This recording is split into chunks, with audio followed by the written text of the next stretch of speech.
আমার নেতা তো তারেক রহমান যেমন একটা সুতা দে, এটা আমার স্বর্ণ। কিন্তু একটা সাংঘাতিক আরেকটা হচ্ছে সাংঘাতিক। সাংঘাতিক না মেনছে না তাল ভাড়া করে, এটা হচ্ছে সাংঘাতিক। আমার কথা একটা, ওইটা রিস্কা উত্তর হবে নাহলে চোর উত্তর হবে, প্রশ্ন পারি না।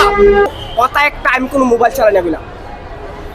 আমাকে যারা চিনেন যারা জানেন সবাই জানেন আমি কোনো মোবাইল চালাই না। মানে এমন একটা যুগ, মোবাইল ছাড়া বছর কি বছর না, মোবাইল ছাড়া চললি, মোবাইল ছাড়া কেউ পাওয়া যা। হ্যাঁ, কিন্তু আমি তো মোবাইল ছেড়ে দেয়, আমার চাইলে তো একদম পানা। কিন্তু কারা কি দিল না দিল না তার বিষয় নাই।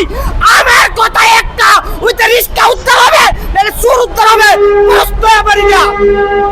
রিস্কা নিয়ে গেলে যে রিস্কা নিতে চোরের উত্তর হবে, সেই চোরকে চোরকে উদ্ধার করতে চাই। সরকারের কাছে কি চান এখন? আমি এটাই চাই সরকারের কাছে। আমরা আমার কিছু কিছু লোকে মানে হেরা রিস্কা তুমু উটো রিস্কা তুমু ইতা তুমি তো হ্যান দিব তেন দিব, কিন্তু আসলে এটি কিছু একটা আছে সাংঘাতিক আর একটা আছে সাংঘাতিক। সাংঘাতিক হয়েছে হ্যাঁ সারার মিশাবে না, মিশাবে সত্য না। আর যারা সাংঘাতিক তারা সত্য কথা তুলে করে। কিন্তু একটা সাংঘাতিক আর একটা হচ্ছে সাংঘাতিক। সাংঘাতিক না মেনছে না তাল ভাড়া করে, এটা হচ্ছে সাংঘাতিক। আর যদি সাংবাদিক এটা সত্যটা সত্য করে, মিথ্যাটা মিথ্যা তুলে, ওই সত্যটা মিথ্যা বানা না। কিন্তু প্রশ্ন তুই দেবো, একটা হচ্ছে সাংঘাতিক একটা হচ্ছে সাংবাদিক। সাংবাদিক যারা তারা দিব তাল বানাবো, আর যারা সাংঘাতিক এটা হেঁচা বানাবো, হেঁচাটা মিথ্যা বানাবো, এটা সাংঘাতিক।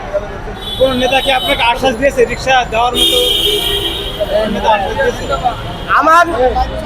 আমার নেতা তারেক রহমান।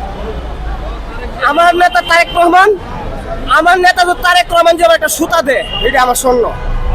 কিন্তু কিছু কিছু মানুষ আছে এই আনোয়ার পাল্লা এটা এটা, কিন্তু আসলে একটা তাল বাহানা সৃষ্টি করে, এটা গ্রহণযোগ্য না।